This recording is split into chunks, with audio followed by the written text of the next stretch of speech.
হবিগঞ্জে একজন শিক্ষার্থীর উপরে আক্রমণ করে তার চোখ উপড়ে ফেলেছে।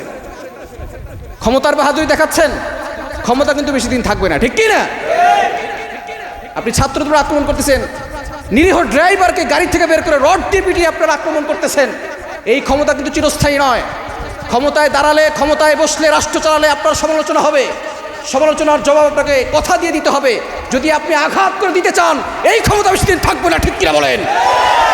জনাব তারেক রহমান, আপনাকে বলতে চাই, আপনার শ্রদ্ধেয় বাবা, আপনার শ্রদ্ধেয় মা যেভাবে রাষ্ট্র চালিয়েছেন, আপনি যদি সেভাবে রাষ্ট্র চালাতে না পারেন, যেভাবে পূর্বের সরকার তার বাবার বদনাম করেছিল, আপনিও কিন্তু সেভাবে আপনার বাবা মার বদনাম করতে যাচ্ছেন, ঠিক কিনা বলেন? যারা অন্যায় কাজ করেছে, শিক্ষার্থীর চোখ উপড়ে ফেলেছে, তাদেরকে দৃষ্টান্তমূলক শাস্তি ব্যবস্থা করতে হবে, ঠিক কিনা বলেন? ছাত্রদের উপর আক্রমণ করছেন, ছাত্রদেরকে মামলা দিবে, সেই মামলা পর্যন্ত দিতে দিচ্ছেন না। যারা এরকম স্বৈরাচার হয়, তারাই এভাবে আক্রমণ করতে চায়। আপনার মতের সাথে আমার মতের ভিন্নতা থাকতেই পারে, আমি আপনার মতের ভিন্নতা বলতেই পারি। আপনি হয়তো কথা দিয়ে জবাব দিবেন, কিন্তু যখনই আপনি স্বৈরাচার হবেন, তখন আপনি কথা দিয়ে জবাব দিবেন না, তখন আপনি আঘাত করে জবাব দিতে চাইবেন। আর যখনই পতন শুরু হয়, তখন মানুষ আঘাত দিয়ে জবাব দিতে চায়, ঠিক কি না? আপনি আঘাত দিয়ে নয়, কারো কথা আপনার ভালো লাগে না, এই সমালোচনা কেউ করেছে, আপনি কথা দিয়ে জবাব দেন। আপনি ভালো কাজ করেন, রাষ্ট্র চালালে সমালোচনা থাকবে, কিন্তু সমালোচনা কেউ করলে আপনি তাকে আঘাত করে তারপরে দুনিয়া থেকে বিদায় করে দিবেন। মামলা করবেন, হামলা করবেন, খুন করবেন, গুম করবেন। অতীতে যারা স্বৈরাচার হয়েছিল, নমরুদ শেষ হয়ে গিয়েছে, ফেরাউন ধ্বংস হয়ে গিয়েছে। যারা এই স্বৈরাচার হয়েছে, জনগণের উপর অত্যাচার করেছে, তাদেরকে আল্লাহ তাআলা জুতা পিটা করে ক্ষমতা থেকে নামিয়েছেন, ঠিক কিনা বলেন? মুহতারাম হাজরিন, আমি আপনাদের সম্মুখে পবিত্র কোরআনুল কারীমের 24 নম্বর পারার 19 নম্বর পৃষ্ঠার 3-4 নম্বর লাইন সূরা হামিম আস-সাজদার 30 নম্বর আয়াত তেলাওয়াত করেছি। আল্লাহ রাসূল সাল্লাল্লাহু আলাইহি ওয়াসাল্লামের অসংখ্য গণিত হাদিসসমূহের মধ্য থেকে সুনানে তিরমিজি থেকে একটি হাদিস পাঠ করেছি। যদি আল্লাহ তাআলা আমাকে তৌফিক এনায়েত করেন, উক্ত আয়াত এবং হাদিসকে সামনে রেখে কিছু আলোচনা করার চেষ্টা করব ইনশাআল্লাহ। ওমা তাওফীকি ইল্লা বিল্লাহ। আজকে আমরা যে সম্পর্কে আলোচনা শুনব, আলোচনাটি হচ্ছে হাসরের ময়দানে প্রত্যেকটা মানুষকে 5টি প্রশ্ন করা হবে। এই 5টি প্রশ্নের উত্তর না দিয়ে কেউ এক চুল পরিমাণও নড়ার সুযোগ পাবে। হাসরের ময়দান হচ্ছে খুব ভয়ঙ্কর, সেখানের পরিস্থিতি হবে খুব ভয়ঙ্কর। সেদিন মা তার সন্তানকে ভুলে যাবে। যেই মা সন্তানকে এতটা ভালোবাসে, এতটা মহব্বত করে, 10 মাস 10 দিন তার পেটে ধারণ করে রাখে, প্রসব বেদনা সহ্য করে। একজন মা যখন সন্তান ঈদের সময় বাড়িতে আসে না, সেই মায়ের ঈদ হয় না। একজন মা তার সন্তানকে নিঃস্বার্থভাবে ভালোবাসে, কেননা সে 10 মাস 10 দিন পেটে তাকে লালন পালন করে বড় করেছে, হাঁটি হাঁটি পা পা করে তার সামনে বড় হয়েছে। এই মা কিয়ামতের ময়দানে তার সন্তানকে ভুলে যাবে, বাবা তার সন্তানকে ভুলে যাবে, ভাই ভাইকে ভুলে যাবে। 30 নম্বর পারার 5 নম্বর পৃষ্ঠা সূরা আবাসা 34, 35, 36 এই আয়াতগুলোতে আল্লাহ তাআলা জানিয়ে দিয়েছেন, ইয়াউমা ইয়াফিরুল মারউ মিন আখি, সেদিন ভাই ভাই থেকে পলায়ন করবে, ওয়া উম্মিহি ওয়া আবি, মা থেকে পলায়ন করবে, বাবা পলায়ন করবে, ওয়া সাহিবাতিহি ওয়া বানি, সেদিন তার সঙ্গী, স্ত্রী, তার সন্তান কেউ তার পাশে থাকবে না। আজকে যাদের জন্য আমি আপনি অন্যায় করছি, যাদের জন্য অন্যায়ভাবে মানুষের মাল আত্মসাৎ করে খাচ্ছি, যাদের জন্য চুরি করছি, সুদ খাচ্ছি, ঘুষ খাচ্ছি, অন্যায় কাজ করছি, সেদিন আমার আপনার পাশে কেউ থাকবে। এজন্য সকল অন্যায় থেকে আমাদেরকে দূরে সরে আসতে হবে। হাসরের ময়দানটা হবে খুব ভয়ঙ্কর পরিস্থিতি। সেদিন জমিনটা তামার জমিন হয়ে যাবে, মানুষের আধ হাত উপরে সূর্য চলে আসবে, মানুষের মগজটা গরম ভাতের মতো যেভাবে টকবক করতে থাকে সেভাবে টকবক করতে থাকবে, নাকের ছিদ্র আর কানের ছিদ্র দিয়ে সেগুলো গড়িয়ে গড়িয়ে পড়তে থাকবে। কি ভয়ঙ্কর পরিস্থিতি হবে সেদিন। জাহান্নাম, এখন জাহান্নাম অপেক্ষা করে আছে কখন তার ভিতরে মানুষ দেওয়া হবে, কেননা জাহান্নামের জ্বালানি হবে মানুষ এবং পাথর। এই মানুষদেরকে দিয়ে কিয়ামতের ময়দানে জাহান্নামকে জ্বালানো হবে। সেদিন জাহান্নাম আল্লাহর কাছে তাড়াতাড়ি বলবে, আল্লাহ বিচার শুরু করেন, আর এই মানুষগুলোকে তাড়াতাড়ি আমার খাবার হিসেবে দিয়ে দেন। জাহান্নামের এমন ভয়ঙ্কর পরিস্থিতি হবে, জাহান্নামের আকার এতটা ভয়ঙ্কর হবে, মানুষগুলো জাহান্নামের ভয়ে পাগলের মতো ছুটতে থাকবে, কিন্তু এক চুল পরিমাণ নড়ার সুযোগ থাকবে না। এমন একটা পরিস্থিতি হবে। জাহান্নাম যখন ডাক দিবে, এমনকি জিবরাইল আলাইহিস সালাম পর্যন্ত আল্লাহর কুদরতি পায়ে ধরে বলবে, আল্লাহ আমাকে বাঁচান, আল্লাহ আপনি আমাকে বাঁচান। সেদিন মূসা আলাইহিস সালাম তার পরিবারকে ভুলে যাবেন, নূহ আলাইহিস সালাম তার সন্তানদেরকে ভুলে যাবেন, ঈসা আলাইহিস সালাম তার মাকে পর্যন্ত ভুলে যাবেন, সেদিন নবীরা পর্যন্ত বলবে ইয়া নাফসি আল্লাহ আমাকে বাঁচান, আমাকে বাঁচান। শুধুমাত্র আমার নবী বলবে ইয়া রব্বি উম্মতি, ইয়া রব্বি উম্মত। বলেন আল্লাহু আকবার। সেই নবীকে পেয়ে আমরা খুশি না বেজার? আরো জোরে বলেন খুশি না বেজার? সেদিন কেউ কাউকে চিনবে না। ঈসা আলাইহিস সালাম পর্যন্ত বলবে লা আসআলুকাল ইয়াউমা উম্মি ওয়ালা উখতি, আজকে আমি আমার মাকে চাই না, আমার বোনকে চাই না, আল্লাহ আপনি আমাকে বাঁচান। এমন একটা ভয়ঙ্কর পরিস্থিতি হবে হাসরের ময়দানে, কেউ কাউকে চিনবে না। ওই হাসরের ময়দানের জন্য যে পরিস্থিতি হবে, সেই পরিস্থিতি মোকাবেলা করার জন্য দুনিয়াতে ভালো কাজ করার দরকার আছে না নাই? আরো জোরে আছে না নাই? হাসরের ময়দানের প্রত্যেকটা মানুষকে 5টি প্রশ্ন করা হবে। কয়টি? আরো জোরে বলেন কয়টি? 5টি প্রশ্ন করা হবে। নাম্বার 1, 1 নাম্বার, আন উমরিহি ফিমা আফনা, তোমাকে যে হায়াত দেওয়া হয়েছিল এই হায়াতটা কিভাবে তুমি অতিবাহিত করেছো? তুমি কি দুনিয়ার রং তামাশায় মেতেছিলে? তুমি কি অন্যায় কাজ করেছিলে? তোমাকে যে জীবনটা দেওয়া হয়েছিল সেটা তো আল্লাহর পক্ষ থেকে নিয়ামত ছিল। এই নিয়ামতকে কতটুকু কাজে লাগানো হয়েছে সেগুলো সম্পর্কে আল্লাহ তাআলা জিজ্ঞেস করবেন। আপনি মনে করছেন এখানে আপনি অন্যায় করছেন, কেউ দেখছে না? অবশ্যই আল্লাহর কাঠগড়া জবাবদিহি করতে হবে, ঠিক কি না? আন উমরিহি ফিমা আফনা, আব্দুল্লাহ ইবনে আব্বাস রাদিয়াল্লাহু তাআলা থেকে হাদিসটি বর্ণিত। আন উমরিহি ফিমা আফনা, আপনার জীবন সম্পর্কে, কিভাবে জীবনটাকে অতিবাহিত করছেন সেটা সম্পর্কে আল্লাহ তাআলা জিজ্ঞেস করবেন। এজন্য জীবনটাকে ভালো কাজে ব্যবহার করার দরকার আছে না নাই? অন্যায় থেকে দূরে সরে আসার দরকার আছে না নাই? 2 নম্বর প্রশ্ন করা হবে ওয়ান শাবাবিহি ফিমা আবলাহ, আল্লাহ পাক রব্বুল আলামিন প্রশ্ন করবেন তোমাকে যে যৌবন দেওয়া হয়েছিল যৌবনটা কোন কাজে ব্যয় করেছো? আজকে যুবক ভাইয়েরা নামাজ পড়ে না, শুধুমাত্র জুমার নামাজ পড়তে মসজিদে আসে আর মনে করে জুমার নামাজ পড়লে আমি জান্নাতে চলে যাব। এরকম জুমার মুসল্লি আছে না নাই? জুমাতেও দেখবেন মসজিদ এখন খালি, শেষ সময় মানুষ হাজির হবে, দোকানগুলো কিন্তু এখনো খোলা, ঠিক কিনা? তারা মনে করতেছে হুজুর যখন খুতবা দিবে তখন আমরা যাব, কোনো মতে নামাজটা পড়তে পারলে হয়।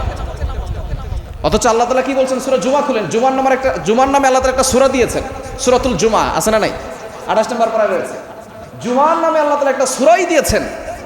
আল্লাহ তাআলা জানিয়ে দিয়েছেন ইয়া আইয়ুহাল্লাযীনা আমানু ইযা নুদিয়া লিস-সালাহ মিন ইয়াউমিল জুমআতি ফাসআউ ইলা যিকরিল্লাহি ওয়া দারুল বাই', যালিকুম খায়রুল লাকুম ইন কুনতুম তা'লামুন।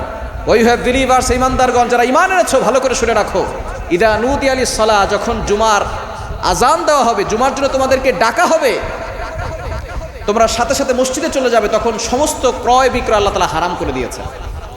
কিন্তু আমরা তখন একটা বিস্কুট বিক্রি করতে পারলে 5 টাকা লাভ হবে, একটা পণ্য বিক্রি করতে পারলে 2 টাকা লাভ হবে, সেই আশায় বসে থেকে যে আপনি টাকা ইনকাম করছেন, প্রত্যেকটা বিক্রির উপার্জন আপনার জন্য হারাম। এখন যারা কেনাবেচা করতেছে সব হারাম। আপনি মনে করতেছেন আমি তো হালাল খাচ্ছি, জুমার আজান দেওয়ার পরে আপনি যে মসজিদে আসছেন না, তারপরে যে ক্রয় বিক্রয়গুলো আপনি করতেছেন, প্রত্যেকটা ক্রয় বিক্রয়ের উপার্জন আপনার জন্য হারাম হয়ে গেছে। এবার চিন্তা করে দেখেন আমরা কতভাবে হারাম খেয়ে থাকি। শুধু আমরা জুমার নামাজ পড়তে আসি, যুবক ভাইয়েরা, এই যৌবন একটা সময় থাকবে না। এখন যারা মুরব্বী আছে তারা এক সময় যুবক ছিল, ঠিক কি না? তাদের যৌবন ছিল, এই রং ধরা যৌবন জং ধরে একদিন শেষ হয়ে যাবে।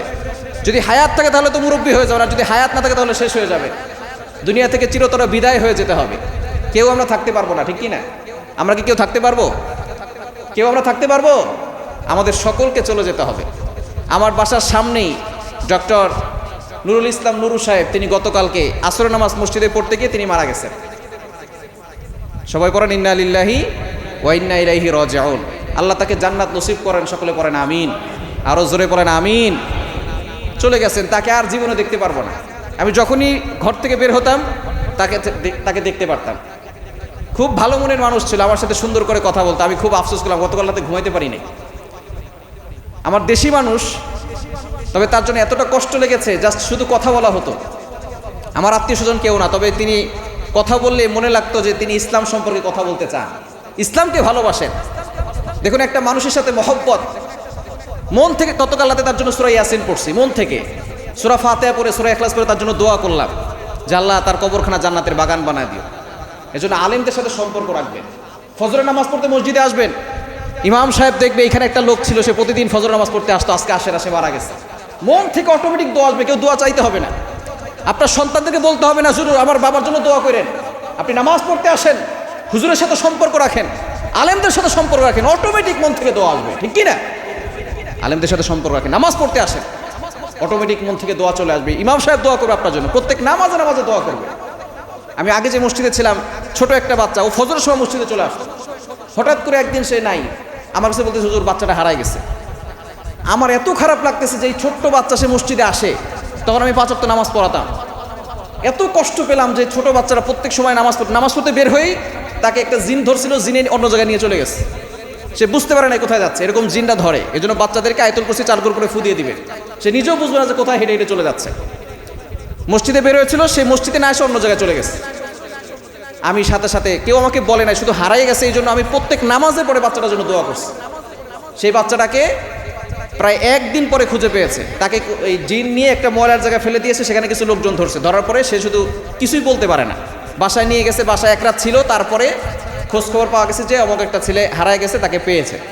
এই জন্য মন থেকে যদি কারো থেকে দোয়া নিতে চান, তার সাথে ভালো ব্যবহার করবেন এবং আলেমদের সাথে সম্পর্ক রাখবেন। পারবো তো ইনশাআল্লাহ? রাখা যাবে তো ইনশাআল্লাহ? যুবক ভাইয়েরা, এই যৌবন একদিন শেষ হয়ে যাবে। আল্লাহ পাক রব্বুল আলামিন এই যৌবন সম্পর্কে আপনাকে প্রশ্ন করবেন, কিন্তু আমরা যৌবন কোন কাজে ব্যয় করতেছি? যৌবন দিয়েছেন কে? আরো জোরে বলেন কে? আল্লাহ যৌবন দিয়েছেন, আর আপনি এই যৌবন নষ্ট করতেছেন নেতার পিছনে ঘুরে। আপনার নেতা বলছে অমুকরে মারো, আপনি 5,000 টাকার লোভে, 1,000 টাকার লোভে অমুকরে মারতেছেন। এই নেতা তো আপনাকে যৌবন দেয় না, যৌবন দিয়েছেন কে? আরো যৌবন কে দিয়েছেন? আজকে আমরা ক্ষমতা পেয়ে আমরা কোথায় চলে গেছি? হবিগঞ্জে একজন শিক্ষার্থীর উপরে আক্রমণ করে তার চোখ উপড়ে ফেলেছে। ক্ষমতার বাহাদুরি দেখাচ্ছেন, ক্ষমতা কিন্তু বেশি দিন থাকবে না, ঠিক কি না? আপনি ছাত্রদের উপর আক্রমণ করতেছেন, নিরীহ ড্রাইভারকে গাড়ি থেকে বের করে রড দিয়ে পিটিয়ে আপনারা আক্রমণ করতেছেন। এই ক্ষমতা কিন্তু চিরস্থায়ী নয়। ক্ষমতায় দাঁড়ালে, ক্ষমতায় বসলে, রাষ্ট্র চালালে আপনার সমালোচনা হবে, সমালোচনার জবাব আপনাকে কথা দিয়ে দিতে হবে। যদি আপনি আঘাত করে দিতে চান, এই ক্ষমতা বেশি দিন থাকবে না, ঠিক কিনা বলেন? জনাব তারেক রহমান, আপনাকে বলতে চাই, আপনার শ্রদ্ধেয় বাবা, আপনার শ্রদ্ধেয় মা যেভাবে রাষ্ট্র চালিয়েছেন, আপনি যদি সেভাবে রাষ্ট্র চালাতে না পারেন, যেভাবে পূর্বের সরকার তার বাবার বদনাম করেছিল, আপনিও কিন্তু সেভাবে আপনার বাবার বদনাম করতে যাচ্ছেন, ঠিক কিনা বলেন? যারা অন্যায় কাজ করেছে, শিক্ষার্থীর চোখ উপড়ে ফেলেছে, তাদেরকে দৃষ্টান্তমূলক শাস্তি ব্যবস্থা করতে হবে, ঠিক কিনা বলেন? ছাত্রদের উপর আক্রমণ করছেন, ছাত্রদেরকে মামলা দিবে, সেই মামলা পর্যন্ত দিতে দিচ্ছেন না। যারা এরকম স্বৈরাচার হয়, তারাই এভাবে আক্রমণ করতে চায়। আপনার মতের সাথে আমার মতের ভিন্নতা থাকতেই পারে, আমি আপনার মতের ভিন্নতা বলতেই পারি। আপনি হয়তো কথা দিয়ে জবাব দিবেন, কিন্তু যখনই আপনি স্বৈরাচার হবেন, তখন আপনি কথা দিয়ে জবাব দিবেন না, তখন আপনি আঘাত করে জবাব দিতে চাইবেন। আর যখনই পতন শুরু হয়, তখন মানুষ আঘাত দিয়ে জবাব দিতে চায়, ঠিক কি না? আপনি আঘাত দিয়ে নয়, কারো কথা আপনার ভালো লাগে না, এই সমালোচনা কেউ করেছে, আপনি কথা দিয়ে জবাব দেন। আপনি ভালো কাজ করেন, রাষ্ট্র চালালে সমালোচনা থাকবে, কিন্তু সমালোচনা কেউ করলে আপনি তাকে আঘাত করে তারপরে দুনিয়া থেকে বিদায় করে দিবেন। মামলা করবেন, হামলা করবেন, খুন করবেন, গুম করবেন। অতীতে যারা স্বৈরাচার হয়েছিল, নমরুদ শেষ হয়ে গিয়েছে, ফেরাউন ধ্বংস হয়ে গিয়েছে। যারা এই স্বৈরাচার হয়েছে, জনগণের উপর অত্যাচার করেছে, তাদেরকে আল্লাহ তাআলা জুতা পিটা করে ক্ষমতা থেকে নামিয়েছেন, ঠিক কিনা বলেন? এজন্য ক্ষমতা চিরস্থায়ী নয়, ক্ষমতা দেওয়ার মালিক কে? আরো জোরে বলেন, ক্ষমতা দেওয়ার মালিক কে? কোরআন খুলেন, 3 নম্বর পারা 12 নম্বর পৃষ্ঠা, 6, 7, 8, 9 নম্বর লাইন, সূরা আল ইমরানের 26, 26 নম্বর আয়াতে আল্লাহ বলছেন, কুলিল্লাহুম্মা মালিকাল মুলকি তুতিল মুলকা মান তাশা ওয়া তানজিউল মুলকা মিম্মান তাশা ওয়া তুইজ্জু মান তাশা ওয়া তুযিল্লু মান তাশা বিয়াদিকাল খায়র ইন্নাকা আলা কুল্লি শাইইন কাদির। ক্ষমতা দেওয়ার মালিক কে? আল্লাহ। সম্মান দেওয়ার মালিক কে? আল্লাহ। আবার এই সম্মান, ক্ষমতা ছিনিয়ে নেওয়ার মালিক একজন, তিনি কে? আল্লাহ। আরো জোরে বলেন, তিনি কে? আল্লাহ। এজন্য ক্ষমতায় বসেছেন, জনগণের জন্য কাজ করেন, জনগণের সেবার জন্য কাজ করেন।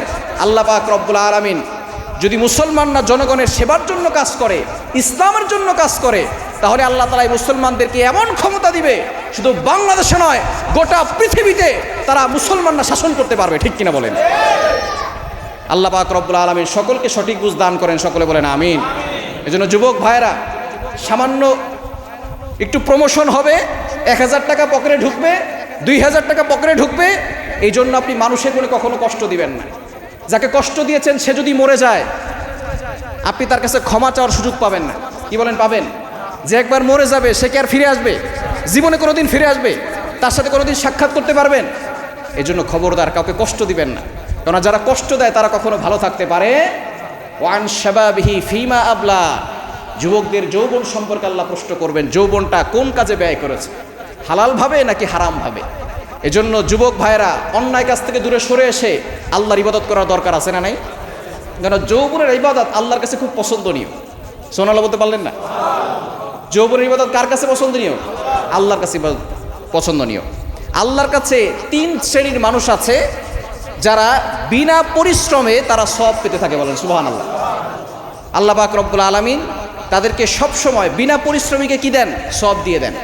1 নাম্বার হচ্ছে ওই যুবক যে যৌবন অবস্থা আল্লাহর ইবাদত করেছে, যখন বৃদ্ধ হয়ে গেছে, এখন আর শরীর চলে না, সে এখন ভালো কাজ করতে পারতেছে না, সে চাইলেই জামাতের সাথে নামাজ পড়তে পারতেছে না। সে যেহেতু যৌবনে আল্লাহর ইবাদত করেছে, বৃদ্ধ অবস্থায় সে আল্লাহর ইবাদত ওইভাবে করতে পারতেছে না। আল্লাহ পাক রব্বুল আলামিন যৌবন অবস্থায় যে ইবাদত করেছে সেই পরিমাণ সব তার আমলনামায় দিয়ে দিবেন। তাহলে যুবক অবস্থায় ইবাদত করার দরকার আছে না নাই? এখন যুবক, আপনি রুকু সেজদা ঠিকমতো করতে পারতেছেন, আপনি তাহাজ্জুদের সময় আল্লাহর উপরে ভালোবাসা রেখে আপনি উঠতে পারতেছেন, কিন্তু বৃদ্ধ হয়ে গেলে আপনি এই কাজটা করতে পারবেন না। অনেক বৃদ্ধ আছে সেজদা দিতে পারে না, চেয়ারে বসে নামাজ পড়তে হয়, সে চাইলেও সেজদা দিতে পারছে না, তার কষ্ট হচ্ছে। এখন আপনার যৌবন আছে, এই যৌবনে আল্লাহর ইবাদত যদি করতে পারেন, বৃদ্ধ অবস্থায় বিনা পরিশ্রমে আল্লাহ তাআলা সব দিয়ে দিবেন, বলেন সুবহানাল্লাহ। দ্বিতীয় নাম্বার, যারা রোগী, সুস্থ অবস্থা আল্লাহর ইবাদত করেছে, আপনি সুস্থ, তাহাজ্জুদ নামাজ মিস করেন না, প্রতিদিন তাহাজ্জুদ নামাজ পড়েন। যখন আপনি অসুস্থ হয়ে যাবেন, তাহাজ্জুদ পড়তে পারবেন না, আল্লাহ পাক রব্বুল আলামিন আপনার আমলনামায় তাহাজ্জুদের সওয়াব দিয়ে দিবেন। তাহলে সুস্থ অবস্থায় ইবাদত করার দরকার আছে না নাই? 3 নাম্বার, আপনি মুকিম অবস্থায়, যখন সফরে যান না, মুকিম অবস্থায় আপনি পরিপূর্ণভাবে আল্লাহর ইবাদত করেন, জামাতের সাথে নামাজ পড়েন। যখন সফরে গিয়েছেন, তখন আপনি জামাতের সাথে নামাজ পড়তে পারছেন না, আল্লাহ পাক রব্বুল আলামিন জামাতের সাথে নামাজ পড়ার সওয়াব দিয়ে দিবেন। তাহলে সুস্থ থাকা অবস্থায় আল্লাহর ইবাদত করার দরকার আছে না নাই? যুবক থাকা অবস্থায় আল্লাহর ইবাদত করার দরকার আছে না নাই? করতে পারবো তো ইনশাআল্লাহ? 3 নাম্বার, আল্লাহ প্রশ্ন করবেন, ওয়ান মালিহি মিন আইনা ইকতাসাবাহু, তুমি যে সম্পদ উপার্জন করছো, সম্পদ কিভাবে উপার্জন করছো? হালালভাবে উপার্জন করছো নাকি হারামভাবে? আমরা হালাল হারামের তোয়াক্কা করি না, ঠিক কি না? আমাদের প্রত্যেকটা খাবারে ভেজাল, প্রত্যেকটা জিনিসে ভেজাল। টুথপেস্টে মাইক্রোপ্লাস্টিক পাওয়া গেছে, সয়াবিন তেলে মাইক্রোপ্লাস্টিক, দুগ্ধজাত প্রত্যেকটা পণ্যের ভিতরে মাইক্রোপ্লাস্টিক। আপনি আপনার বাচ্চার জন্য জনসন বেবি পাউডার, ভালো ব্র্যান্ডের পাউডার কিনে নিয়ে আসবেন, সেটার ভিতরেও ক্যান্সারের ঝুঁকি আছে। চিন্তা করছেন? আপনার সন্তানের জন্য ভালো টুথপেস্ট কিনে নিয়ে আসবেন ব্র্যান্ডের, যেটা ভালো দাম, এটার ভিতরেও মাইক্রোপ্লাস্টিক আছে। কি পরিমাণে আমাদের শরীরের ভিতরে রোগ ঢুকাইছে, অল্প বয়সী যুবকরা রোগী হয়ে যাচ্ছে কেন? প্রত্যেকটা খাবারে ভেজাল। মাছ কিনে খাবেন, চাষার মাছ, সার দিয়ে দ্রুত বড় করে ফেলে। আপনি ফার্মের মুরগি খাবেন, এই ফার্মের মুরগির হাড্ডি খেলে আপনার ক্যান্সারের ঝুঁকি আছে। এমন সেখানে মেডিসিন দেওয়া হয়, এটা দ্রুত বড় হয় ফার্মের মুরগি। দেখবেন দেশি মুরগি খুব চঞ্চল, আর ফার্মের মুরগি একেবারে পড়ে থাকে, ঠিক কি না? কারণ এটাকে দুর্বল বানায় ফেলছে, আর আপনি সেই দুর্বল জিনিস খেয়ে আপনি নিজেও দুর্বল হয়ে যাচ্ছেন। খাবারে ভেজাল, পণ্যে ভেজাল, ব্যবসায়িকরা সামান্য লাভের জন্য তারা প্রত্যেকটা জিনিসের ভিতরে ভেজাল ঢুকিয়ে দিয়েছে। এই ব্যবসায়িকদেরকে আল্লাহর কাছে জবাবদিহি করতে হবে, ঠিক কিনা বলেন? যারা অন্যায় কাজ করতেছে তাদেরকে দৃষ্টান্তমূলক শাস্তির ব্যবস্থা করা হোক, এটা আমরা চাই কি চাই না? আর চাই কি চাই না? খাবারের ভিতরে ভেজাল, সামান্য টাকা উপার্জন করবে, আপনি মালের ভিতরে ভেজাল দিচ্ছেন, ওজনে কম দিচ্ছেন, আপনি মাইক্রোপ্লাস্টিক ভরে দিয়েছেন, এবং খাবার যেটা উন্নত মানের সেটা আপনি দেখাচ্ছেন উন্নত মানের, কিন্তু সেটার ভিতরে ভেজাল দিয়ে আপনি একটু বেশি মুনাফা করবেন। এই মুনাফা আপনার জন্য হালাল নাকি হারাম? আরো জোরে বলেন, হালাল নাকি হারাম? আমরা অনেকে এই মুনাফার জন্য দেখা যাচ্ছে মানুষকে ক্ষতির ভিতরে ফেলে দেয়, কিন্তু আমরা সামান্য পরিমাণ চিন্তা ভাবনা করি না যে কবরে গিয়ে আমাদের কি জবাব দিব, আল্লাহর সামনে হাসরের ময়দানে আমাদেরকে কি জবাব দিব। এই জবাব দেওয়ার চিন্তা ভাবনা অন্তরে থাকার দরকার আছে না নাই? আপনার সম্পদ কিভাবে উপার্জন হচ্ছে, আপনি যদি এটা ভালো করে না জানেন, হারাম হালাল না বাঁচেন, তাহলে কিন্তু আল্লাহ আপনার যত ইবাদত আছে, কোনো ইবাদত আল্লাহ তাআলা কবুল করবে। তাহলে হালাল খাওয়ার দরকার আছে না নাই? কি বলেন, হালাল খাওয়ার দরকার আছে না নাই? যারা রিজিক নিয়ে টেনশন করছেন, যারা অন্যায়ভাবে কাজ করে যাচ্ছেন, তারা চিন্তা করবেন, যদি কেউ আল্লাহর উপরে ভরসা রাখে, আল্লাহ পাক রব্বুল আলামিন তাদেরকে দুনিয়ার ভিতরে সকল বিপদ আপদ থেকে হেফাজত করবেন, বলেন সুবহানাল্লাহ। ভরসা রাখতে হবে কার উপর? আরো বলেন, কার উপর? আল্লাহ পাক রব্বুল আলামিন নিজে বলছেন। কোরআন খুলেন, 28 নম্বর পারা 17 নম্বর পৃষ্ঠার 10-11 নম্বর লাইন, সূরা তলাকের 3 নম্বর আয়াতের একটি অংশ আল্লাহ বলছেন, ওয়া মান ইয়াতাওয়াক্কাল আলাল্লাহি ফাহুয়া হাসবু, যদি কেউ আল্লাহর উপরে ভরসা রাখে, আল্লাহ পাক রব্বুল আলামিন তার জন্য যথেষ্ট হয়ে যায়, বলেন সুবহানাল্লাহ। ভরসা রাখতে হবে কার উপর? আরো জোরে বলেন, কার উপর? রিজিক নিয়ে টেনশন করতে হবে না, রিজিকের মালিক কে? 12 নম্বর পারার 1 নম্বর পৃষ্ঠার 1 নম্বর লাইন, সূরা হুদের 6 নম্বর আয়াতে রব্বুল আলামিন বলেন, ওয়া মা মিন দাব্বাতিন ফিল আরদি ইল্লা আলাল্লাহি রিজকুহা। দুনিয়ার ভিতরে আসমানের নিচে জমিনের উপরে এমন কোনো প্রাণী নাই যেই প্রাণীর রিজিকের ব্যবস্থা আল্লাহ করেন না। সুতরাং রিজিকের মালিক কে? আরো জোরে বলেন কে? যদি আপনি আল্লাহর প্রতি ভরসা রাখতে পারেন, আল্লাহ তাআলা বেহিসাব রিজিক আপনাকে দান করবেন। জোরে সোরে বলেন না সুবহানাল্লাহ। একবার নবীজি সাল্লাল্লাহু আলাইহি সাল্লামের কাছে ইয়ামান থেকে 300 জন লোক আসছে, তারা ইসলাম ধর্ম কবুল করে নিবে, বলেন সুবহানাল্লাহ। নবীজি সাল্লাল্লাহু আলাইহি সাল্লামের কাছে আসলো। এই 300 জনের ভিতরে কিছু মুরব্বী ছিল, কিছু শিশু ছিল, কিছু নারী ছিল, কিছু যুবক ছিল। সকলে মিলে নবীজির কাছে আসছে, ইয়া রাসূলুল্লাহ, ইয়া হাবিবাল্লাহ, আমাদেরকে মুসলমান বানিয়ে দেন এবং ইসলামের যে বিধানগুলো আছে আমাদেরকে শিখিয়ে দেন, আমরা ইসলামের জীবনযাপন করব। নবীজি সাল্লাল্লাহু আলাইহি সাল্লাম সকলকে কালিমা পড়ে মুসলমান বানিয়ে দিলেন। এরপরে বললেন, তোমরা মদিনা থেকে 8 থেকে 10 কিলো দূরে এখানে একটা জায়গা আছে, সেখানে গিয়ে তোমরা অবস্থান করো এবং ইসলামের জীবন যাপন করো, মানুষকে কালিমার দাওয়াত দেওয়া শুরু করো, দ্বীনের দাওয়াত দেওয়া শুরু করে দাও। এবার তারা সেখানে চলে গেল, ইসলামকে পালন করা শুরু করলো। তাদের ভিতরে কেউ ব্যবসায়ী ছিল, কেউ টাকাদার ছিল, অনেকের ভিতরে টাকা পয়সা ছিল। এবার একটা সময় তাদের খাবার শেষের পর্যায়ে কিছু লোককে তারা ইয়ামানে পাঠিয়েছে যে তোমরা যাও খাবার নিয়ে আসো ইয়ামান থেকে। ইয়ামান থেকে যারা খাবার আনতে গিয়েছে, রাত হয়ে যাবে জন্য তারা আসতে পারে নাই। পরের দিন সকালবেলা তাদের খাবার শেষ হয়ে গিয়েছে, এখন দুপুর আর রাত এই 2 বেলা তাদের খাবার বাকি। খাবার আসতে আসতে পরের দিন লেগে যাবে, এই 2 বেলা তাদেরকে খাবার দিবে কে? নবীজি সাল্লাল্লাহু আলাইহি সাল্লাম বলে দিয়েছিলেন, তোমাদের কোনো প্রয়োজন হলে আমাকে খবর দিবে, আমাকে জানাবে। এবার সকলে মিলে পরামর্শ করে আব্দুল্লাহ আশআরী রাদিয়াল্লাহু তাআলা আনহুকে পাঠালেন, যাও নবীজির কাছে, আমাদের তো খাবারের কোনো ব্যবস্থা নাই, 2 বেলা না খেয়ে থাকলে শিশুরা অসুস্থ হয়ে পড়বে, নারীরা অসুস্থ হয়ে যাবে। নবীজির কাছে যাও, নবীজি সাল্লাল্লাহু আলাইহি সাল্লাম খাবারের ব্যবস্থা করবেন। আব্দুল্লাহ আশআরী রাদিয়াল্লাহু তাআলা আনহু চলে গেলেন নবীজির কাছে। যখনই মসজিদে নববীর কাছে গেলেন, নবীজি সাল্লাল্লাহু আলাইহি সাল্লাম সাহাবায়ে কেরামদেরকে সামনে রেখে সূরা হুদ তেলাওয়াত করতেছিলেন। সূরা হুদের 12 নম্বর পারার 1 নম্বর পৃষ্ঠার 1 নম্বর লাইন, হুদের 6 নম্বর আয়াত, ওয়া মা মিন দাব্বাতিন ফিল আরদি ইল্লা আলাল্লাহি রিজকুহা। রিজিকের মালিক একজন, তিনি কে? আরো জোরে বলেন, তিনি কে? আব্দুল্লাহ আশআরী রাদিয়াল্লাহু তাআলা আনহু এই আয়াত শুনে তিনি থমকে দাঁড়ালেন। তিনি বললেন, নবীজির কাছে যেহেতু রিজিক নাই, রিজিকের মালিক কে? আরো জোরে বলেন, কে? আমি আর নবীজির কাছে রিজিক চাইবো না, আমি আমার রবের কাছে রিজিক চাইবো। জোরে সোরে বলেন না সুবহানাল্লাহ। আব্দুল্লাহ আশআরী আর নবীজি সাল্লাল্লাহু আলাইহি ওয়াসাল্লামের কাছে গেলেন না, তিনি মরুভূমির প্রান্তরে এক জায়গায় বসে হাঁটু কেড়ে দিয়ে আল্লাহর কাছে দুহাত তুলে বলেন, আল্লাহ, রিজিকের মালিক তো আপনি আল্লাহ, আপনি পাখিকে রিজিক দিতে পারেন, আপনি মাছকে রিজিক দিতে পারেন, আয় আল্লাহ, আপনি চাইলে আমাদেরকেও রিজিক দিতে পারেন, আল্লাহ আমাদেরকে রিজিকের ব্যবস্থা করে দেন, বলেন আল্লাহু আকবার। আল্লাহর কাছে দোয়া করে আব্দুল্লাহ আশআরী চলে গেলেন সাহাবীদের কাছে। ইয়ামানের 300 জনের কাছে গিয়ে বললেন, তারা মনে করছে মনে হয় নবীজির কাছে বলে দিয়ে আসছে, নবী সাল্লাল্লাহু আলাইহি ওয়াসাল্লাম যে কোনো সময় খাবার পাঠাবে। সকলে খাবারের অপেক্ষায়। আব্দুল্লাহ আশআরী রাদিয়াল্লাহু তাআলা চুপ করে বসে আছেন। তাকে জিজ্ঞেস করা হয়েছে, তুমি কি নবীজির কাছে গিয়েছিলে? বলে, যার কাছে বলা দরকার তার কাছে বলে আসছি। সুবহানাল্লাহ বলবেন না? কার কাছে বলা দরকার? আরো জোরে বলেন, কার কাছে? তিনি চুপ করে বসে আছেন, সকলে খাবার অপেক্ষা। হঠাৎ করে দেখে 2 জন সাদা পোশাক পরিহিত লোক, তারা বড় বড় ড্যাগে করে খাবার নিয়ে আসছে, বলেন আল্লাহু আকবার। সকলে চিন্তা করছে নবীজি সাল্লাল্লাহু আলাইহি সাল্লাম খাবার পাঠিয়েছেন, এক ড্যাগের ভিতরে রুটি আর এক ড্যাগের ভিতরে গোশত। এবার সকলে যখন এই রুটি আর গোশত খেলো, তারা চিন্তা করলো, জীবনে এমন কোনো খাবার আমরা খাই নাই। জোরে সোরে বলেন না সুবহানাল্লাহ। আমরা কত খাবার খেয়েছি, আজকে নবীজি যে খাবার পাঠিয়েছেন, এই খাবার তো আমরা কোনোদিন খাই নাই, এই খাবারে এত মজা, এত স্বাদ। এবং তারা চিন্তা করতে পেরেছে এই খাবার খেয়ে আমাদের ইবাদতের প্রতি মজা আরো বেড়ে গেছে, বলেন সুবহানাল্লাহ। এবার 300 জন ইয়ামানের লোকরা তারা চিন্তা করছে, এই ড্যাগগুলো নবীজির কাছে ফেরত পাঠানো হোক। 2 জনকে মিলে নবীজির কাছে পাঠানো হয়েছে যে আপনার কাছে ড্যাগ ফেরত পাঠানো হয়েছে। নবী সাল্লাল্লাহু আলাইহি ওয়াসাল্লাম অবাক, আমি তো কোনো খাবার তোমাদেরকে পাঠাই নাই, তাহলে খাবার কে পাঠালো? নবীজি সাল্লাল্লাহু আলাইহি ওয়াসাল্লামের কাছে বড় বড় যারা ছিল সর্দার, তারা আসছেন, ইয়া রাসূলুল্লাহ, ইয়া হাবিবাল্লাহ, আপনার কাছে তো আব্দুল্লাহ আশআরীকে পাঠিয়েছিলাম খাবার আনার জন্য, আপনি খাবার দেন নাই। বলেন, আমি তো খাবার দেই নাই। এবার আব্দুল্লাহ আশআরীকে ডাকা হয়েছে, আব্দুল্লাহ আশআরী, তুমি কার কাছে খাবার চেয়েছো? কে খাবার দিয়েছে? এবার তিনি বলতেছেন, আমি আমার রবের কাছে খাবার চেয়েছিলাম। জোরে সোরে বলেন না সুবহানাল্লাহ। নবীজি সাল্লাল্লাহু আলাইহি সাল্লাম বললেন, সে যেহেতু রবের উপরে ভরসা করে আল্লাহর কাছে চেয়েছে, আল্লাহ পাক রব্বুল আলামিন তোমাদেরকে দুনিয়ার কোনো খাবার দেন নাই, সরাসরি জান্নাত থেকে খাবার পাঠিয়ে দিয়েছে। তো রিজিকের মালিক কে? আরো জোরে, রিজিকের মালিক কে? সম্পদ নিয়ে, টাকা পয়সা আসবে নাকি আসবে না, এটা নিয়ে কোনো চিন্তা করার দরকার নাই।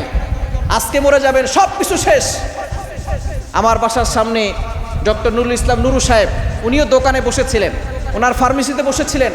ওনার মাথার ভিতর অনেক চিন্তা ছিল, আমার সন্তানদেরকে কিভাবে খাওয়াবো, আমার সন্তানদের জন্য কিভাবে ইনকাম করব। আমার কাঁধে অনেক দায়িত্ব, অনেক বোঝা, অনেক ভারী দায়িত্ব আমার উপরে আছে। আসরের নামাজ পড়তে গেছেন, তিনি দুনিয়া থেকে বিদায় নিয়েছেন। দায়িত্ব এখন কোথায়? আপনার দায়িত্ব কোথায়? ঘর থেকে বের হয়েছেন কাজের জন্য, আপনি মরে গেছেন, আপনার দায়িত্ব শেষ। আপনি মনে করছেন আপনি মরে গেলে সব কিছু ঠিকঠাক মতো চলবে, সব কিছু বন্ধ হয়ে যাবে, সূর্য ওঠা বন্ধ হয়ে যাবে। নো, সূর্য আগের মতো উঠবে, চন্দ্র উঠবে, আপনার সংসারেও রান্না বান্না হবে, আপনার সংসারের ছেলেমেয়েরাও তারাও আবার কাজে ব্যস্ত হয়ে পড়বে। আস্তে আস্তে আপনাকে সবাই ভুলে যাবে, কেউ আপনাকে মনে রাখবে না, ঠিক কি না? এজন্য আসল মৃত্যুর কথা স্মরণ করি, আখিরাতের জন্য উপার্জন করি, হালাল হারাম বেঁচে চলার চেষ্টা করি। কেন যারা হারাম খাবে তাদের কোনো ইবাদত আল্লাহ তাআলা কবুল করবে। এজন্য হালাল খাওয়ার দরকার আছে না নাই? আল্লাহর উপরে ভরসা রাখবেন, আল্লাহ তাআলা আপনাকে হালাল রিজিক দান করবে, বলেন সুবহানাল্লাহ। আল্লাহর উপরে ভরসা করলে আল্লাহ পাক রব্বুল আলামিন বড় বড় বিপদ থেকে আপনাকে হেফাজত করবে। সুবহানাল্লাহ বাসায় গিয়ে পড়লেন, জোরে সোরে বলেন না সুবহানাল্লাহ। আপনি যদি কঠিন বড় বিপদে পড়ে যান, আল্লাহর উপরে ভরসা রাখবেন। আল্লাহ বলছেন ওয়া মাইয়া তাওয়াক্কাল আলাল্লাহি ফাহুয়া হাসবু। আল্লাহর উপর ভরসা রাখলে আল্লাহ পাক রব্বুল আলামিন তার জন্য যথেষ্ট হয়ে যায়, বলেন সুবহানাল্লাহ। বিপদ থেকে আল্লাহ হেফাজত করবেন। সাদ বিন আবি ওয়াক্কাস রাদিয়াল্লাহু তাআলা আনহু, তাকে আল্লাহ পাক রব্বুল আলামিন এতটা আল্লাহর প্রতি ভরসার যে শক্তি সেটা দিয়েছিলেন। সাদ বিন আবি ওয়াক্কাস রাদিয়াল্লাহু তাআলা একবার সৈন্য সংখ্যা নিয়ে যুদ্ধের ময়দান থেকে বিজয় লাভ করে তিনি চলে যাচ্ছেন অন্য শহরে, আফ্রিকার জঙ্গলে যাবেন। এমন সময় তার সামনে নদীপথ। তিনি সকল সাহাবীদেরকে সম্বোধন করে বললেন, ও আমার সাহাবীরা, নবীর সাহাবীরা, আমার সঙ্গীরা, তোমরা কি চাও দিনের ঝান্ডা নদীর এপার পর্যন্ত থাকুক? তোমরা কি চাও কালিমার পতাকা ওপারে না যাক? সকল আল্লাহ নবীর সাহাবীরা বলল, না, আমরা সকলে চাই নদীর ওপারেও কালিমার পতাকা উড়ুক, বলেন আল্লাহু আকবার। সাথে সাথে সাদ বিন আবি ওয়াক্কাস রাদিয়াল্লাহু তাআলা বললেন, ঠিক আছে, আমরা আল্লাহর উপরে ভরসা করে 60,000 সাহাবী ছিল। কত হাজার? 60,000 সাহাবী ছিল। সাদ বিন আবি ওয়াক্কাস রাদিয়াল্লাহু তাআলা বললেন, ঠিক আছে, আমরা আল্লাহর উপরে ভরসা করে নদীতে ঝাঁপ দিব, আল্লাহ তাআলা আমাদেরকে এপার থেকে ওপারে নিয়ে যাবেন, বলেন আল্লাহু আকবার। সাদ বিন আবি ওয়াক্কাস বলেন, সকলে পড়ো, নাস্তাঈনু বিল্লাহি ওয়া তাওয়াক্কালু আলাইহি, হাসবুনাল্লাহু ওয়া নি'মাল ওয়াকিল, নি'মাল মাওলা ওয়া নি'মান নাসির। আমরা আল্লাহর কাছে সাহায্য চাই, আমরা ভরসা করি একজনের উপরে, তিনি কে? আরো জোরে বলেন, তিনি কে? এই কথা বলে সাদ বিন আবি ওয়াক্কাস তার ঘোড়া নিয়ে লাফ দিয়ে পড়েছে নদীতে। সকল সাহাবীরা একে একে করে লাফ দিয়েছে। আল্লাহ পাক রব্বুল আলামিন নদীর তরঙ্গমালার ঢেউয়ে এপার থেকে সকলকে ওপারে পাঠিয়ে দিয়েছেন, বলেন আল্লাহু আকবার। সাদ বিন আবি ওয়াক্কাস রাদিয়াল্লাহু তাআলা আনহু উপস্থিত, এপারে এসে সকলে যখন উপস্থিত হয়েছে তখন বলেছে, তোমাদের কোনো ব্যক্তি কি হারিয়ে গিয়েছে? তখন সকলে এক বাক্যে বলেছে, আমাদের কোনো ব্যক্তি তো দূরের কথা, একটা উটও হারায় নাই, একটা ঘোড়াও হারায় নাই, বলেন আল্লাহু আকবার। একজন বলতেছে, সাদ বিন আবি ওয়াক্কাস, আমার একটা পানির পেয়ালা ছিল যেটা দিয়ে আমি পানি পান করতাম, সেই পেয়ালাটা আমি পাচ্ছি না।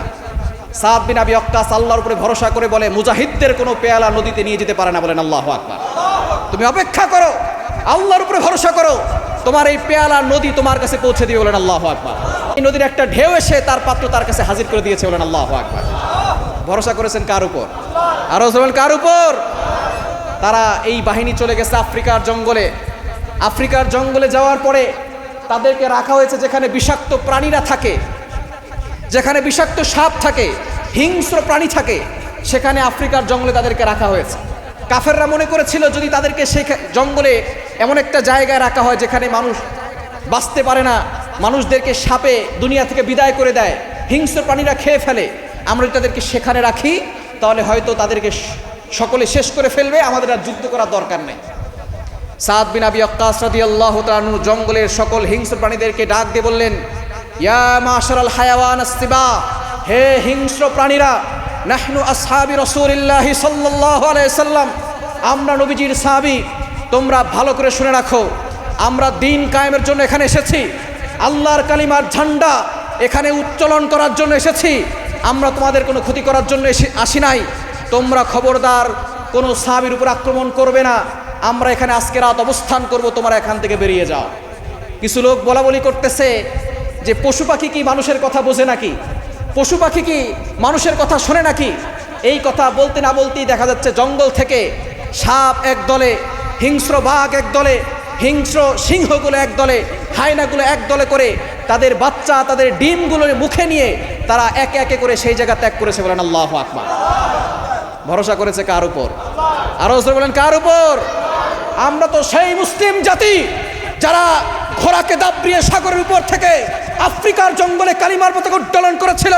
আমরা তো সেই বীরের জাতি। আজকে আমরা ভয়ে কাবু হয়ে গিয়েছি। হে মুসলমান, আল্লাহর উপরে ভরসা করে যদি সেই তরবারি নিয়ে সামনে অগ্রসর হতে পারি, গোটা পৃথিবীতে মুসলমানরাই শাসন করবে। ঠিক কিনা বলেন? এজন্য আল্লাহর উপরে ভরসা করা দরকার আছে না নাই? আরো জোরে আছে না নাই? আজকে আমাদেরকে অনেকে চোখ রাঙায়, অনেকে আমাদেরকে ছোট করে কথা বলতে চায়। তারা আমাদের ইতিহাস ভুলে গেছে, আর আমরাও আমাদের ইতিহাস ভুলে গেছি। আমরা আল্লাহর ইবাদত করা ছেড়ে দিয়েছি। মুসলমানরা যদি আল্লাহর উপরে ভরসা রাখে, কোরআনকে আঁকড়ে ধরতে চায়, পরিপূর্ণভাবে ঈমানের উপর অটল থাকে, আল্লাহ পাক রব্বুল আলামিন শুধু বাংলাদেশে নয়, আমেরিকার ওয়াশিংটনে কালিমার পতাকা উড়িয়ে দিবে। বলেন আল্লাহু আকবার। এজন্য আমাদের ঈমানকে শক্তিশালী করার দরকার আছে না নাই? আরো জোরে আছে না নাই? নবীজি সাল্লাল্লাহু আলাইহি ওয়াসাল্লাম জানিয়ে দিয়েছেন, কিয়ামতের ময়দানে প্রশ্ন করা হবে হালাল হারাম সম্পর্কে। আপনি আপনার সম্পদটাকে কিভাবে বর্জন করেছেন? এজন্য হালালভাবে বর্জন করার দরকার আছে না নাই? করতে পারবো তো ইনশাআল্লাহ। 4 নাম্বার প্রশ্ন করা হবে অফিমা আনফাকাহু, এই সম্পদ কিভাবে খরচ করা হয়েছে।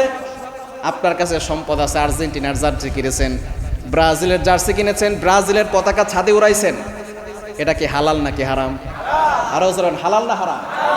আর্জেন্টিনার জার্সি কিনে আপনি টাকা উড়াইছেন আর মনে করছেন এটা আবার কিসের জবাব দিতে হবে? আল্লাহ তাআলা প্রথমেই প্রশ্ন করবেন অফিমা আনফাকাহু, তোমার সম্পদ কিভাবে খরচ করছো? হালালভাবে খরচ করছো নাকি হারামভাবে খরচ করছো? প্রজেক্টর লাগায় খেলা দেখছো আর গান বাজনা বাজাইছো। বিয়ের শুরুতে গান বাজনা হয় কি হয় না? আরো হয় কি হয় না? যারা বিয়ের শুরুতে গান বাজাইছেন, আল্লাহর কসম করে মসজিদের মেম্বারে বলে দিয়ে যায় তাদের সংসারে সুখ আসবে না। আপনারা শুরুই করছেন হারাম দিয়া। কি দিয়ে শুরু করছেন? হারাম দিয়া। আর যেই সম্পর্ক হারাম দিয়ে শুরু হয়, ওই সম্পর্কে কখনো বরকত রহমত থাকে। আমাদের সমাজে এখনো গান বাজনা হয়। বিয়ের সময় আপনি গান বাজনা দিয়ে শুরু করেন, 12টা 1টা দেখেন না, মানুষের ঘুম দেখেন না, বাচ্চারা ঘুমায়, বৃদ্ধরা ঘুমায়, অসুস্থ মানুষরা ঘুম আসতে চায় না। 12টা 1টার সময় ঘুম আসছে, আপনি তখন জোরে জোরে গান বাজাইছেন, বক্স বাজাইয়েছেন। এই সম্পদ যে আপনি অন্যায়ভাবে খরচ করেছেন, আল্লাহর কাঠগড় আপনাকে জবাবদিহি করতে হবে। ঠিক কি না? এই বিয়ে বাড়ির গান বন্ধ করতে হবে। মসজিদের পাশে অনেকের বিয়ে হয়, সেখানে গান বাজে কি বাজে না? কি বলেন, বাজে কি বাজে না? এই সমাজে যারা বড় আছেন, মাতবর যারা আছেন, লিডার যারা আছেন, প্রত্যেকটা লোকের দায়িত্ব হচ্ছে এই গান বাজনা বন্ধ করা। বিয়ের সময় এলাকায় কোনো গান বাজনা চলবে না। ঠিক কি না? আপনি যত মাতবর হন না কেন, যত বড় নেতা হন না কেন, আপনি অন্যায় কাজ করবেন আর আমরা তাকিয়ে তাকিয়ে দেখব, তাহলে যারা মাতবর আছেন, যারা শুধু তাকিয়ে তাকিয়ে দেখতেছেন, তাদেরকেও কিন্তু নামাজ পড়ে হজ করেও জান্নাতে ঢুকতে দেওয়া হবে না, তারাও জাহান্নামে যাবে। ঠিক কি না? এজন্য অন্যায়কারীকে বাধা দিতে হবে। যেখানে অন্যায় হবে সেখানেই প্রতিবাদ হবে। পারবো তো ইনশাআল্লাহ? হারাম কাজ থেকে দূরে সরে আসবো। আমাদের সম্পদগুলো অন্যায়ভাবে খরচ করা যাবে না। যদি আপনি আল্লাহর জন্য খরচ করেন, মা বাবার পিছনে খরচ করেন, যদি আপনি ভালো কাজে খরচ করেন, তাহলে আপনি আল্লাহর কাছে সেদিন এমনভাবে উত্তম প্রতিদান পাবেন, আল্লাহ পাক রব্বুল আলামিন জান্নাতের ব্যবস্থা করে দিবেন। বলেন সুবহানাল্লাহ। এবং 5 নাম্বার হচ্ছে ওমাজা আলিমা ফিমা আমিলা, যতটুকু আপনি জেনেছেন কতটুকু আমল করেছেন। আমল করার দরকার আছে না নাই? কি বলেন, আমল করার দরকার আছে না নাই? জানার নাম আমল না, মানার নাম হচ্ছে আমল। আমরা অনেকে জানি মিথ্যা কথা বললে গুনাহ হয়, সেটাও জানি। সুদ খেলে গুনাহ হয়, সেটাও জানি। ঘুষ খেলে গুনাহ হয়, সেটাও জানি, কিন্তু আমরা মানি না। সুতরাং জানার নাম আমল না, মানার নামই। এজন্য আমল করার দরকার আছে না নাই? যতটুকু জানেন আমল করে। কারণ কে কখন চলে যাবে কেউ জানে না, সকলকে চলে যেতে হবে। ঠিক কি না? কবরে সকলকে চলে যেতে হবে, কবরে থাকতে হবে, আল্লাহর সামনে হাজির হতে হবে। মৃত্যুর ভয় অন্তরে নিয়ে আসেন। প্রতিদিন সর্বনিম্ন হলো 20 বার মৃত্যুর কথা চিন্তা করবেন। কয়বার? যে আমি একদিন মরে যাব, আমাকে কবরে রেখে আসা হবে, আমার ভাই বোন আত্মীয় স্বজন কেউ আমার সাথে যাবে না। আমাকে এমন একটা জায়গা রেখে আসা হবে যেখানে কোনো বাতি নাই, যেখানে কোনো সাথী নাই, কোনো সঙ্গী নাই, যেখানে কোনো ভালো বিছানা নাই। আমাকে মাটির ঘরে রেখে আসা হবে। আপনি সুখে থাকেন আর দুঃখে থাকেন, কষ্টে থাকেন আর ভালো থাকেন, যে অবস্থায় থাকেন না কেন, ধনী হন অথবা গরিব হন, 5 তলা বিল্ডিং আপনার থাকুক অথবা না থাকুক, আপনার কবরে যেতেই হবে। মৃত্যু হলো চূড়ান্ত বাস্তবতা। এই মৃত্যুর ভয় অন্তরে ফিট করেন, দেখবেন অন্যায় কাছ থেকে আপনি দূরে সরে আসতে পারবেন। আপনি হালালভাবে চলতে পারবেন, হারামভাবে চলতে পারবেন। এর জন্য হালাল হারাম বেছে চলার দরকার আছে না নাই? এই 5টি প্রশ্নের ভিতরে 2টি প্রশ্ন করাই হবে সম্পদ সম্পর্কে। কি সম্পর্কে? সম্পদ। এই জন্য আমরা বারবার বলি খবরদার হারাম খায়েন না, হারাম খায়েন না। সুদ খায়েন না, ঘুষ খায়েন না, অন্যায় ভয় মানুষের মাল আত্মসাৎ করে খায়েন না। 100 টাকা, 200 টাকা, 1000 টাকার লোভে কাউকে অত্যাচার করতে যায়েন না। নেতার একটু প্রমোশন পাবেন, নেতার 1000 টাকা আপনার পকেটে ঢুকবে, এই জন্য আপনি নেতার জন্য কাজ করতে যায় না। কাজ করতে হবে কার জন্য? আরো বলবেন কার জন্য? আপনি বিভিন্ন দল করতে পারেন, আপনার অনেক দল আছে আমাদের দেশে। যখন আপনি কবরে যাবেন তখন কি বলা হবে? আওয়ামী লীগের দলে আপনাকে দাফন করলাম বলা হবে, বিএনপির দলে আপনাকে দাফন করলাম, জামাতের দলে আপনাকে দাফন করলাম। বলবে বিসমিল্লাহি ওয়া আলা মিল্লাতি রাসূলিল্লাহ, আল্লাহর নামে নবীর দলে তোমাকে দাফন করলাম। কার নামে? আর বলবেন কার নামে? কার দলে? দুনিয়ার নেতার জন্য কত কিছু করলেন, নবীর জন্য কি করছেন? আপনি যে নবীর দল, সে নবীর জন্য কি করছেন? দাড়িটা পর্যন্ত আমরা রাখতে পারি নাই, অনেকে আমরা দাড়ি রাখতে পারি নাই, অনেকে আমরা নবীর সুন্নতকে মানতে পারি নাই। এই জন্য নবীর সুন্নতকে মানার দরকার আছে না নাই? পারবো তো ইনশাআল্লাহ? পারা যাবে তো ইনশাআল্লাহ? হালাল হারাম বেছে চলার তৌফিক আল্লাহ তাআলা সকলকে দান করেন, সকলে পড়েন আমিন। এই 5টি প্রশ্ন যদি কেউ ঈমানের উপর অটল থাকে, অবিচল থাকে, আল্লাহ পাক রব্বুল আলামিন তার জন্য সহজ করে দিয়ে জান্নাতের ব্যবস্থা করে। বলেন সুবহানাল্লাহ, জোরে সোরে বলেন না সুবহানাল্লাহ। আল্লাহ পাক রব্বুল আলামিন আমাদের সকলকে ঈমানের উপর অটল অবিচল থাকার তৌফিক দান করেন, সকলে বলেন আমিন।